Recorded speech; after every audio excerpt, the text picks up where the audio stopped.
Assalamualaikum warahmatullahi wabarakatuh. Misteri kucing hitam. Sibolga tahun 2005 mencekam, banyak kejadian menimpa masyarakat. Meninggal tiba-tiba, dibawa berobat ke dokter, keterangan dokter kena serangan jantung. Anak-anak tiba-tiba kejang, lalu meninggal menghembuskan napas terakhir. Masyarakat belum curiga, mereka menganggap penyakit musiman yang menimpa daerah Sambas. Anak temanku Ira tiba-tiba dibawa ke rumah seorang tabib. Kata Pak Tabib, penyakit anak Ira kena penyakit tumbal untuk menambah ilmu hitam. Sebelum cukup tumbalnya, dia terus mengambil korban nyawa. Dan kucing hitam kadang-kadang dia menjelma jadi manusia, kadang-kadang jadi kucing hitam. Anak muda berkumpul di rumah dan anakku ikut salah satunya bersama mereka. Tetangga yang rumahnya agak jauh, sunyi, banyak juga tidur di rumah. Mereka takut kucing hitam. Kucing hitam kadang-kadang menjelma jadi manusia. Kucing hitam melompat ke atap rumah yang lain. Anak-anak muda ada yang membawa parang, ada yang membawa kayu, dan membawa perlengkapan masing-masing. Mereka membawa perang, mereka siap berperang melawan kucing hitam. Mereka bergadang, tidak tidur semalaman, hanya menunggu kedatangan kucing hitam. Kucing tidak pernah muncul kalau banyak anak muda berkumpul. Bagaimana bisa mencari kucing hitam? Alamatnya pun kita tidak tahu, kata seseorang anak muda. Kalau siang hari tidak pernah muncul kucing hitam, muncul di malam hari. Setelah pagi anak-anak muda bubar, dan setelah makan malam mereka mulai berkumpul kembali. Sudah banyak kucing hitam yang tidak berdosa jadi korban. Kita mencari kucing hitam, harus kita cari siapa orangnya dan alamat. Jangan sia-sia usaha kita, kata salah satu anak muda bernama Arman. Bagaimana cara mendapatkannya? Tanya Ardi. Kita mencari orang pintar yang bisa mengetahui di mana persembunyian kucing hitam. Kita pergi ke rumah Pak Kohar, mengerti masalah gaib, di mana persembunyian kucing hitam, jawab Arman.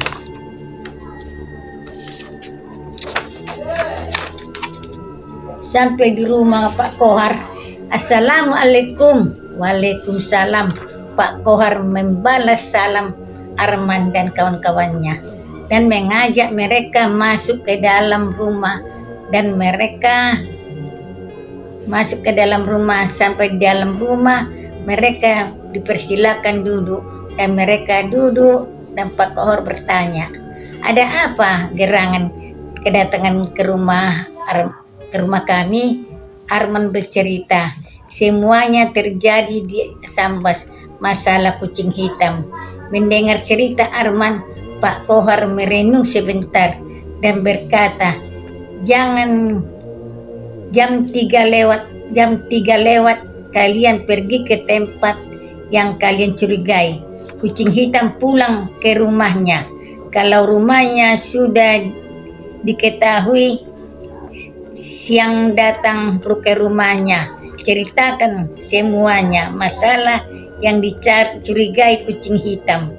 Andai kata dia tidak mengaku, barulah kita lakukan secara kekerasan. Berapa orang pemuda yang mencari kucing hitam datang ke rumah mereka bercerita, kami sudah ke tempat Pak Kohar. Kami dan Pak Kohar curiga tempatnya yang di belakang rumah kakak, kata Arman. Kalau yang di belakang rumah, kita yang mengontraknya, yang kerja di rumah ini, kataku. Biar ibu menanyakan besok, mudah-mudahan dapat penjelasan dari dia, jawabku. Kami berjaga terus sekitar rumah ini, semoga kami bisa mendapatkannya keadaan hidup atau mati, kata Arman. Terserahlah, semoga diberikan Allah jalan yang terbaik, jawabku. Di depan rumah ribut, ada mengejar kucing hitam sampai dapat, kata mereka. Besoknya yang menyuci datang ke rumah, siap bekerja di rumah. Kulihat dia seperti bingung, mungkin mau ada yang diceritakannya. Dia duduk, kadang berdiri, tidak tentu arah tujuannya. Kuperhatikan Rini yang bekerja di rumah, gelisah. Apa gerangan yang terjadi padanya, pikirku. Dan kutanya, ada apa Rini? Nampaknya kau gelisah, tanyaku. Iya kak, aku gelisah. Pikiranku tidak menentu. Aku susah kak. Apa yang kau susahkan?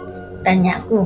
Suamiku dicurigai orang kucing hitam di kampung ini.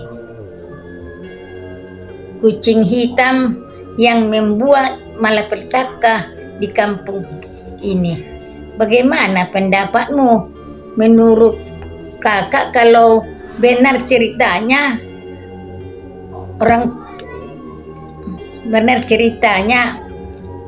tinggalkanlah kampung ini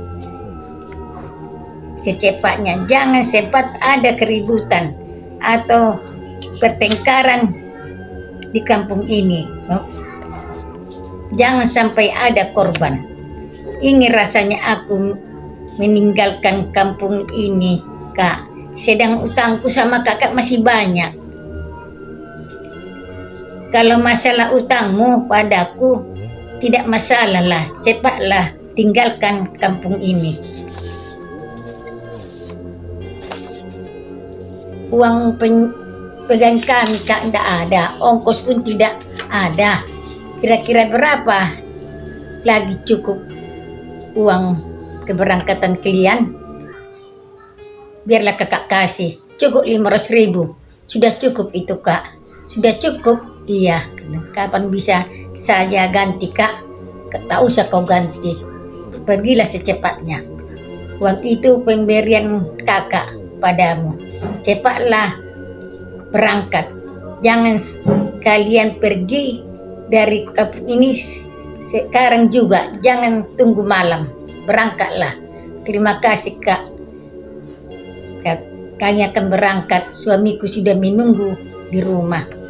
Malam tiba-tiba anak-anak muda mulai berkumpul di depan rumah.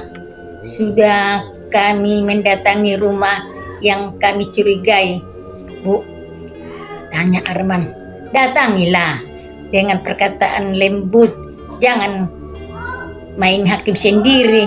Tanya dulu ke yang sebenarnya. Jangan kita salah. Nanti kita jadi korban. Terima kasihlah nasihatnya, jawab Arman. Mereka pergi ke belakang rumah kontrakan Rini. Rumah Rini diketuk beberapa kali. Tidak ada jawaban dari dalam. Akhirnya mereka pergi ke tempat yang punya rumah dan bertanya ke ibu yang punya rumah. Bu, yang tinggal di rumah belakang ini kosong. Kami itu tidak ada, sahut Arman. Sudah pulang ke kampungnya. Mereka tadi sore dijemput travel, jawab ibu yang punya rumah. Berarti rumah ini sudah kosong. Yang mengkontraknya rumah ini sudah pergi. Tapi kami curigai kucing hitam, kata Arman. Mulai saat itu kampung kami tidak pernah lagi kedengaran misteri kucing hitam. Walaupun kucing hitam banyak yang jadi korban. Kucing hitam tidak berdosa. Banyak melayang nyawanya gara-gara kelakuan kucing hitam jadi-jadian. pelajaranlah bagi kita. Janganlah menuntut ilmu setan yang membuat kita tersiksa dunia akhirat. Sampai di sinilah kisahku. Semoga bisa menghibur kita. Jangan lupa di subscribe, like, dan share. Saya akhiri dengan Assalamualaikum warahmatullahi wabarakatuh.